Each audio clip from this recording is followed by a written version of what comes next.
Chega mais, nação! Vamos juntos aqui analisar as últimas informações do Flamengo. O Mengão ainda está de férias, mas tem informação importante. O Flamengo pode bater um marco histórico. E o jogador Wesley, hein? O Flamengo tem um carinho muito grande pelo Wesley. O Wesley foi cortado da seleção brasileira. A gente vai analisar aqui o João Guilherme falando sobre as últimas informações do Flamengo e também o Vene Casagrande. Por isso, faz o seguinte, chega aqui, dá aquela moral, deixa o seu like. Se você não é inscrito aqui no canal Meu Mengão React, peço a você se inscreva, ative o sino das notificações para você receber assim as informações do Flamengo. E corre nos comentários, coloca aí de qual cidade você acompanha nossos vídeos. Você está no Rio de Janeiro, São Paulo, Sergipe, Alagoas, Minas Gerais, Tocantins, Paraíba, Paraná, Santa Catarina, Ceará, Bahia. Põe seu estado, a sua cidade pra gente saber onde tem torcedor do Mengão dando aquela moral aqui no nosso canal Créditos. Canal João Guilherme, Vene Casagrande. Bora para as notícias do Flamengo. De atenção neste vídeo, porque nele nós vamos explicar para você o que o Flamengo está fazendo para conquistar o maior título da sua história. Preste muito bem atenção, hein? Isso aqui pode mudar o rumo da história do Clube de Regatas do Flamengo. Tá curioso? Vai valer a pena. Fica no vídeo, deixa o seu like.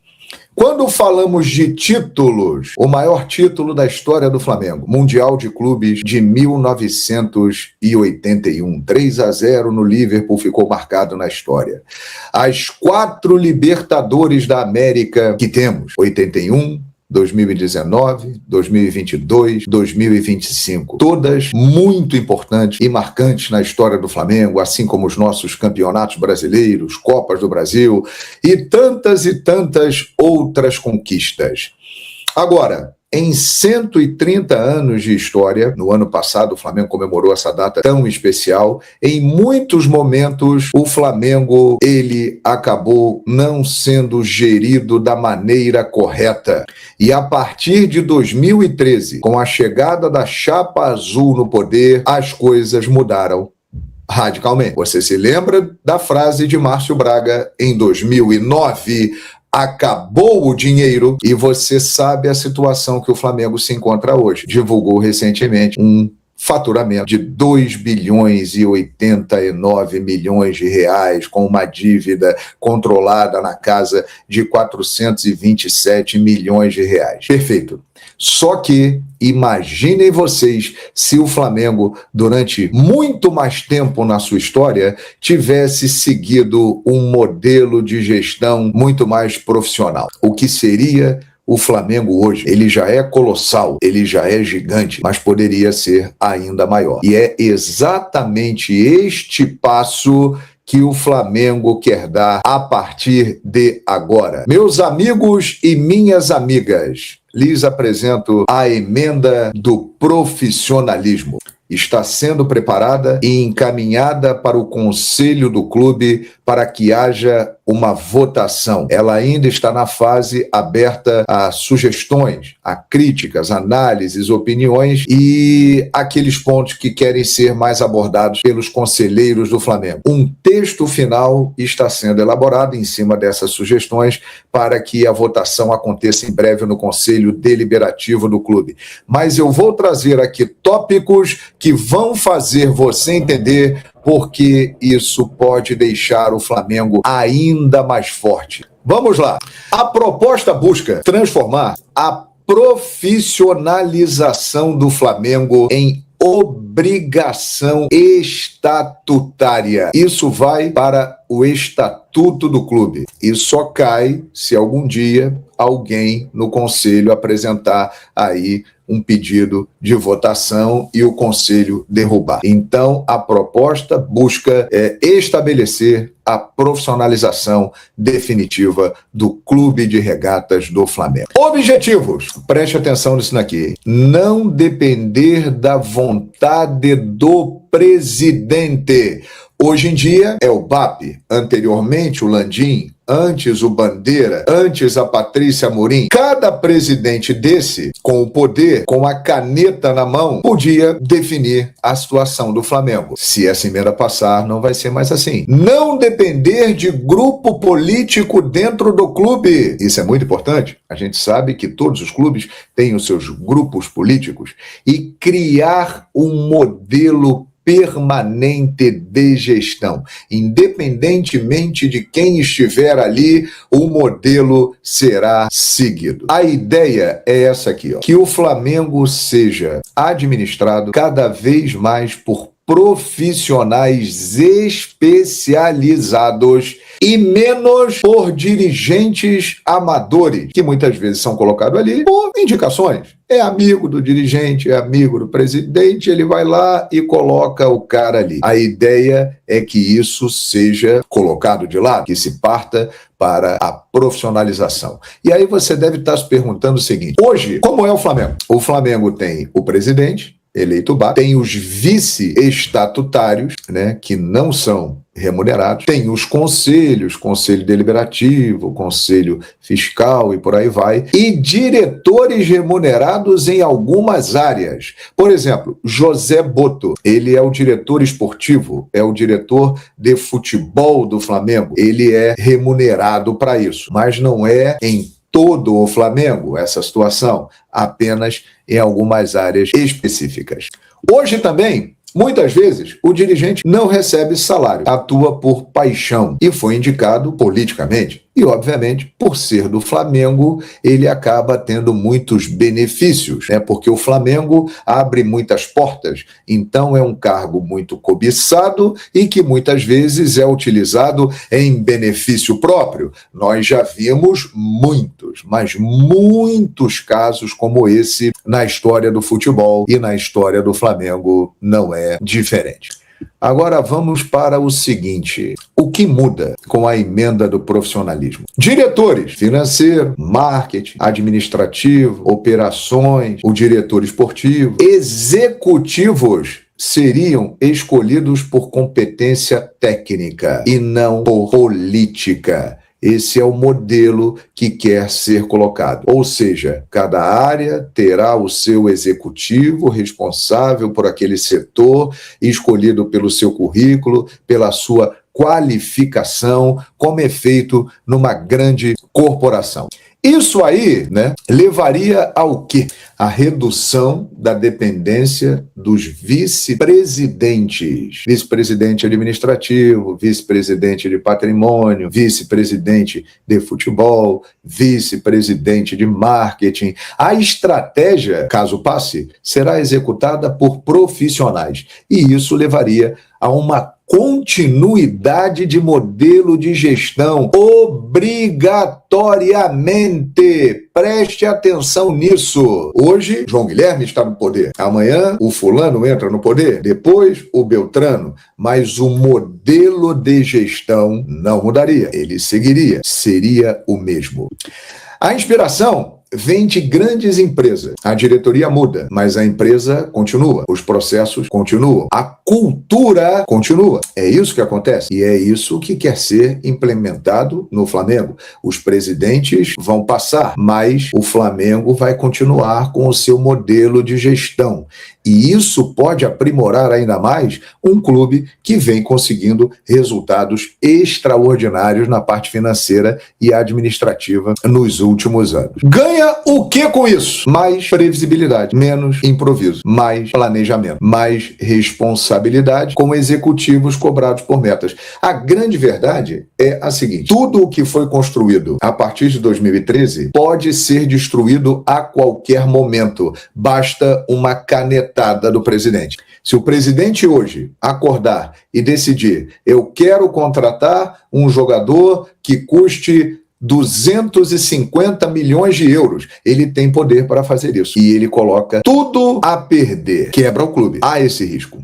E aí acontece o seguinte: a instituição fica mais forte. O presidente perde o poder. Porque hoje funciona com o presidente e os seus vice-presidentes estatutários. Funciona uma grande empresa da seguinte forma: ela tem o presidente e tem o conselho de gestão, pessoas de confiança do presidente que estão ali para fazer sugestões naquela gestão, e a maioria vence nesse conselho de gestão. O presidente estaria incluído ali. Assim que pode funcionar o Flamengo. O presidente com o conselho de gestão E este grupo escolheria um CEO que administraria o clube de maneira profissional e escolheria os executivos de cada área. Os executivos de cada pasta prestariam contas ao CEO e este CEO prestaria contas ao Conselho de Gestão,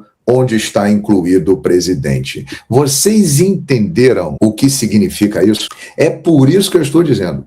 Caso seja aprovado, ainda vai para a votação de conselho, não há data definida. Caso seja aprovado, isso pode mudar radicalmente, para melhor ainda, a história do Clube de Regatas do Flamengo. O Flamengo passará a ser gerido de maneira 100% como uma grande empresa. Ele hoje é gerido ainda uma parte dele como uma grande empresa. E os resultados estão aí. Já imaginaram o potencial? Onde o Flamengo pode chegar? Evidentemente que num grupo de pessoas, muitos têm os seus interesses. Existem pessoas contrárias, existem pessoas a favor, mas vale a pena analisar bem. E o passo à frente que o Flamengo estaria dando, ele já está bem à frente dos demais, mas o passo à frente que estaria dando num modelo de gestão profissional. A consequência disso, provavelmente o Flamengo ficará muito mais forte. E o detalhe, sem o risco de mudar o modelo, a forma como o processo é conduzido. Você entendeu a importância disso? O Flamengo já teve a chegada da Chapa Azul ao poder, a colocação no estatuto do clube da responsabilidade fiscal. O dirigente que executar algo que prejudique o clube responde com os seus bens. Movimentos recentes que impediram, a criação de SAF no Flamengo. Tudo isso votado no Conselho Deliberativo. E agora a emenda do profissionalismo. Na minha opinião, pode ser o maior título da história do Clube de Regatas do Flamengo, porque pode mudar tudo e para melhor. Quero saber a sua opinião. Vídeo importante, hein? Comente, compartilhe, deixe seu like.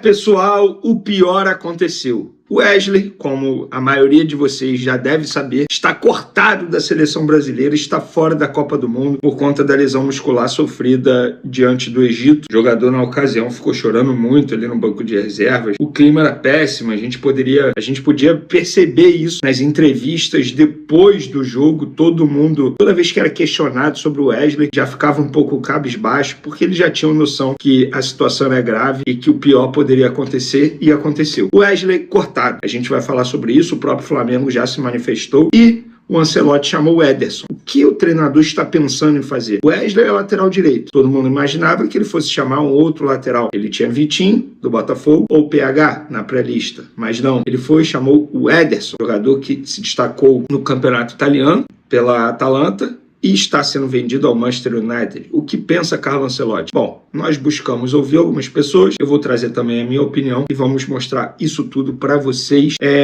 E o que interfere em relação ao Flamengo, o corte do Wesley. Porque interfere, querendo ou não, de uma maneira indireta, interfere sim ao Flamengo. É uma notícia muito triste. Antes de mais nada, de falar de Wesley, eu quero falar sobre Endrick, cara. Eu tava aqui estudando, estudando bastante, graças a Deus. Eu amo Copa do Mundo, vou ser muito sincero. Assisti vários jogos. Hoje, por exemplo, teve Marrocos e Noruega, jogaço. E a seleção brasileira vai ter trabalho com Marrocos, hein? Mas sobre o Endrick, estava vendo aqui participações de Endrick em gols pela seleção brasileira. Gol da vitória sobre a Inglaterra por 1-0, ainda com Dorival Júnior. Gol contra a Espanha no empate em 3-3. Ele fez o segundo quando o Brasil estava perdendo por 2-1, também com Dorival Júnior. Gol da vitória sobre o México por 3-2. Ele sofreu pênalti contra a Croácia, quando estava 1-1. Na ocasião, o Igor Thiago converteu. Assistência nesse mesmo jogo, no gol contra a Croácia, para a vitória por 3-1. E agora, gol contra o Egito, e dando a vitória ao Brasil por 2-1. Dito isso, galera, esse garoto, ele não é promessa, muito pelo contrário, ele já é uma realidade. Esse papo de que não, tem que segurar, é jovem, segurar pensando no futuro, não, é pra agora, é agora. O Endrick é pra agora. Chega dessa ladainha, desse papinho de que não, ele é muito novo, tem que ir com calma. E com calma o quê, Casemiro? E com calma o quê? Ele é o jogador que chama a responsabilidade, que bate no peito e fala, dá a bola em mim. Algo que Vinícius Júnior não vem fazendo, Rafinha não vem fazendo, você, Casimiro, não vem fazendo. Algo que vocês mais experientes deveriam fazer e não fazem com a camisa da seleção brasileira. O garoto de 19 anos, o Endrick, faz. Ele fala, dá a bola em mim que eu vou resolver. Ele vai lá e resolve. Acho que ele tem que ser titular? Não. A titularidade tem que ser desses caras aí, para a cobrança ir em cima deles. Sabe por quê? Eu sei como muita gente é covarde. Se botar o Endrick de titular, depois vão ficar falando assim, aí ele não rende, aí vão ficar falando, ah não, tá vendo? Não era o momento dele. É o momento dele. Só que também é o momento de vocês mais experientes, os famosos cobra da bola, que é assim que vocês gostam de mencionar no mundo do futebol, chamarem responsabilidade para vocês. Vocês não fazem isso. O Vinícius Júnior não faz isso com a camisa da seleção brasileira. O Rafinha não faz isso com a camisa da seleção brasileira. O Marquinhos não faz isso. O Alisson não faz isso. O Casimiro não faz isso. Essa geração, o Danilo não faz isso. Essa geração de 2, 3 Copas do Mundo com a camisa da seleção não arrumou nada até agora. A Copa América que eles arrumaram na ausência do Neymar, sabe quem foi o grande destaque? O Cebolinha. Não foram vocês os destaques. Então vocês têm que chamar a responsabilidade. E agora, por falar em responsabilidade, o Ancelotti, pelo visto, assumiu a responsabilidade de um erro, na minha concepção, na convocação. Porque ele agora parece que ele está corrigindo a rota, digamos assim. O Wesley cortado. A seleção brasileira divulgou que o atleta foi reavaliado nesse domingo pela comissão médica da seleção brasileira e submetido a exame de imagem. A ressonância magnética constatou lesão muscular no músculo adutor da coxa esquerda. A CBF lamenta a lesão. O Wesley é um atleta querido pelo grupo e será sempre considerada parte desta equipe que busca o hexacampeonato mundial. Diante do diagnóstico, a CBF anuncia a convocação do atleta Ederson, que se integrará à delegação já nessa segunda-feira nos Estados Unidos. O cara estava num casamento ontem à noite. Isso é sério, tá? Acordou com a notícia que está convocado para disputar uma Copa do Mundo. O que pensa o Ancelotti em relação a isso? Antes, o Flamengo comentou num post do Wesley. Quem acompanha o seu dia a dia sabe o quanto você trabalhou para chegar até aqui. A oportunidade da seleção brasileira foi reflexo do seu futebol e da sua dedicação. Essa lesão é um capítulo triste, mas não define a sua história. O Flamengo e a nação abraçam você nesse momento. Cabeça erguida, tamo junto, Wesley, o seu futuro é brilhante. Bom, vamos lá. O Flamengo ainda tem percentual em caso de venda futura de Wesley pela Roma. E óbvio que se ele disputasse a Copa do Mundo, ainda mais sendo titular como ele iria ser, ele iria se valorizar e a tendência é que ele fosse negociado no futuro próximo lá na Europa. E aí o Flamengo poderia ganhar com isso. Com o corte do Wesley, infelizmente, essa chance de ser negociado diminui drasticamente. Bom, o que pensa o Ancelotti? Vou falar o que eu acho. Acho que o que ele pensou, cara, eu preciso de mais um jogador no meio de campo. Nessa ausência do Wesley e os outros 2 laterais da lateral direita, Vitinho e PH, que eu posso chamar, nenhum dos dois tem a qualidade ofensiva que o Wesley tem, ou seja, não vão me entregar aquilo que eu desejaria do Wesley. Então eu vou corrigir uma rota aqui, vou chamar mais um jogador no meio de campo, um jogador de qualidade. O Ederson tem muita qualidade, joga muita bola. E aí o que ele pensa? Ele vai botar Ibanez ou Danilo na lateral direita e o Fabinho, que é volante, também faz a lateral direita. Ele se destacou no Mônaco em 2016, tudo bem, 10 anos atrás, mas jogou nessa posição no Mônaco com Leonardo Jardim, hoje treinador do Flamengo, jogando na lateral direita. Então ele aloca o Fabinho para ser o reserva na lateral direita e traz o Ederson para fazer algo que nenhum jogador está conseguindo fazer nesse momento. Pelo menos é a visão que eu tenho dessa convocação do Ederson. Vamos esperar a explicação do treinador, é óbvio que ele vai explicar os motivos disso, mas para mim foi isso que o Ancelotti pensou. Aí, nação, então, as últimas informações do Flamengo e também do jogador Wesley, né, que foi cortado da seleção brasileira. A gente torce muito por ele, ele que é cria do Mengão. A gente torce para que ele possa se recuperar de uma forma rápida, objetiva, mas que ele tenha oportunidades nas próximas Copas do Mundo. Ele tem talento para isso, ele evoluiu demais, né? O João Guilherme falou aí sobre o marco histórico do Flamengo, né, que vai mudar aí. A gente vai ficar de olho e vamos trazendo para vocês todas as informações do Flamengo. O Mengão ainda está de férias, mas já começa a movimentação no mercado da bola. O Flamengo está em busca de reforço. Nós sabemos que o Flamengo vai contratar nessa janela de transferência.